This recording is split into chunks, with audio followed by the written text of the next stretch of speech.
From the city of Peaky Blinders, Birmingham, England, I would like to introduce you to Paddy Danda. As the world becomes more automated and the robots take over, it's imperative that we build the right human skills for the future. So pull up a chair, grab a samosa or two, and make yourself very uncomfortable. And so, I know you talked a little bit about the research that's gone into this approach that you put out there. So what is some of that research? I'd love to hear some of your findings as you're going through that.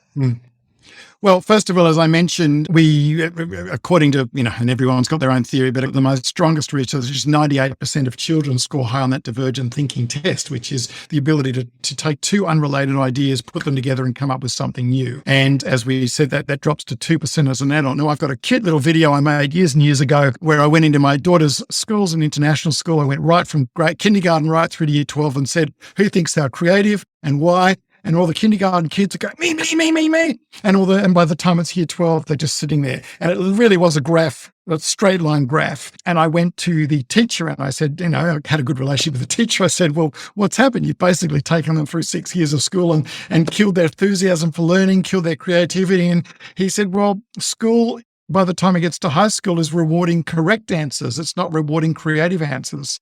Now, your previous podcast guy, talked about AI. AI is going to completely automate correct answers. We're not going to be employed for giving correct answers anymore. The computers will do that for us. So the whole school needs to think about rewarding correct answers. All you're doing is competing with AI by the time you leave school. We need to be rewarding the creative answers and helping people understand that process and what it means. So I think that's something that's really important that we need to do. That's the first bit of research. And then, as I mentioned, we started realizing there was no point in teaching design thinking if we didn't actually address the real issues that people had as they came into the room. And we gathered them all and we came up with 7. And they were control, fear, pressure, narrow-mindedness, apathy, pessimism, and groupthink. And those seven categories, we call them the mafia, and the mafia bosses. Even as I said, even inside fear, you've got fear of the unknown, fear of risk, fear of uncertainty. Inside pressure, you've got the media, you've got multitasking, and you've got that constant 24/7 going on. So we even broke the 7 characters down into what we call sub-characters. And if you're playing along with the metaphor, you've got to ask, who's the big Don? Who's the big killer? Does control create the over-controlling boss? Does that create fear, or does fear create control? I mean, that's an interesting combination. Which one drives which? Because we're trying to get to the bottom of it and helping people understand what is it that they had as children, assuming 98% of the audience were creative as children. They're sitting in the workplace right now and they're asked to be creative. We know from the research and the surveys that creative thinking is one of the number one things that CEOs are looking for at the moment. And so it's gone from being, good at your job or efficiency or selling. Creative thinking has become one of the number one skills that if you want to upskill yourself, that's what you need to learn. And if you want to learn it, you've first got to address what's killed it. If you were creative as a kid, go back and think about your own journey of what happened in your life over that period of being a kindergarten kid through to now your age. And ask yourself, where did I go off the rails? Where was my creativity killed? Who killed it? And how do I get it back? I mean, let's make sure we get to the positive side of this podcast and not spend too much time on the negative. But it was really interesting then working with the psychologist and neuroscientist and asking him, okay, what's going on in our brain when we're pressured? So for example, and this is Mikhail Csikszentmihalyi's research in his book, Flow, that if you're interrupted, I think it takes 30 minutes or 29 minutes to get back into a creative state of flow. So think about this. You're being asked by your boss to be creative, and every 29 minutes, someone interrupts you, whether it's your phone, someone knocking on your door, email, Slack, something coming into that busy life.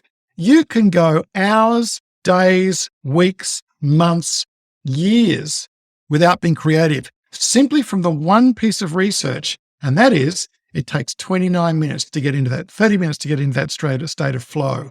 And that's why we tend to have our most creative ideas. When I mean creative, I mean connecting two things together, not artistic. That's why we tend to have our most creative ideas in the shower, because at the moment we can't bring our devices in on the toilet. Although, dare I say, they've now invented an iPad porta potty holder, which means even kids can now sit there with their iPad on the porta potty and press buttons. I mean, I hope they don't get their hands mixed up between which one's wiping and which one's pressing. But now we're even getting into the stage where even our most private time is being interrupted, or people say they have their most creative ideas when they're on holidays. There are reasons for this. And so if a boss thinks he can just on a Friday night bring in pizza and Coke and ask people to do a hackathon after working all day and expect by Saturday morning, because for some reason hackathons are trendy, to stay up all night and think that they're going to come up with creative ideas, he is absolutely fighting an uphill battle. He's fighting an uphill battle with the neuroscience. It won't let them happen because we haven't created the right environment to be creative in the first place. And one last example, I got taken to the top floor of a very large, I won't say, but a Fortune 50 company. They have the most beautiful innovation lab in Singapore, top floor, view across the whole of Singapore Harbour, showing the multi-millions of dollars they've spent making this beautiful innovation lab. And I had to give the obligatory wow because it wasn't the first lab I'd seen before. And then eventually the boss brings me into the side room and I said, "How's it going?" And he said, "It's not." And I said, "What do you mean?" He said, "Well, it's still not working." I said, "Well, you've spent all the money on the hardware. How much money have you spent on training and development and creating the right culture?" Zero. He said, the bosses are still being controlling. They're still under pressure. There's still a level of negativity and pessimism in the room. I said, "Well, whilst those killers are enjoying the luxury of your innovation lab, you won't be creative. Those killers need to leave." And I'm not talking about people, I'm talking about fictional voices in our head. But the culture didn't change. They thought they could bring in innovation and creative thinking and problem solving by spending money on the innovation lab. They didn't spend any money up here. And this was the mistake that so many companies make. They're not addressing the real issue first. And so I won't go into all the neuroscience in the book, but it's certainly an interesting read. And it was an interesting working with a neuroscientist, explaining what was going on from that perspective. I was looking at some of the companies you've been working with. I mean, the likes of, I think, Google and, some of the big brands, household brands that we all know about. In your experience, are there any particular stories of success that you could share where you've seen the work that you've done has had a direct impact on increasing creativity within that organization? I think the most interesting case study we've got was, let's start with the most impossible task. We were working with a 5-star flagship hotel of a very, very well-known brand. A lot of the brands don't own the hotels, but this particular hotel was owned by the hotel, which meant when COVID hit, the money was bleeding out. So you know that hotels and airlines were the most affected by COVID significantly. It just went from almost to zero. And luckily, we got a budget approved before COVID to teach creative thinking and with this hotel. A very proactive GM, he'd just arrived. It was quite a toxic culture within the hotel. So we spent a good 6 months, working with the culture, getting the culture working, helping them understand. It was a brand new hotel, so the money had already been sunk. The money hadn't come back yet. And then to top it all off, just as they were really ready to start making revenue, COVID hit for 2 years and they were absolutely sunk. Now, why this is a success story is I took them through the whole who killed creativity, and then we got into the how to get it back, which I want to emphasize. And that is really our version of design thinking, but our 7 design thinking stages are the rescuers, and they match the 7 suspects and killers, which match the 7 rescue strategies. So we like to connect it all together. So we took them through the whole process. It wasn't just a one-day intervention. And we left them with the tools of design thinking, as I said, our 7 rescuers. And we showed them how to do it. We gave them case studies of how to do it. We showed them how other companies have successfully done it. And then we left them. And then COVID hit, and I thought, oh gosh, I was too afraid to say, "How are you going?" Because I thought, are they going to say, we're all about to jump off the top floor of the building? Anyway, the GM wrote back to me after 6 months, and he said, "You wouldn't believe it, but we got our heads down during COVID, and we said we're going to use your design thinking stages to identify the problem, look at who our customer is, what solutions we can come up with, how we're going to make sure we really think outside the box. We're going to prototype it, we're going to test it, and we're going to come up and make it work." And they took COVID and they turned it into a positive. And what they ended up doing is, he said, we knew nothing about quarantining back then. No one back then understood where COVID was going. It was a 5-star hotel. No one wanted to, they didn't want to use the hotel for quarantine. And they tipped the whole thing around and they came up with a tagline, return home, be treated like royalty.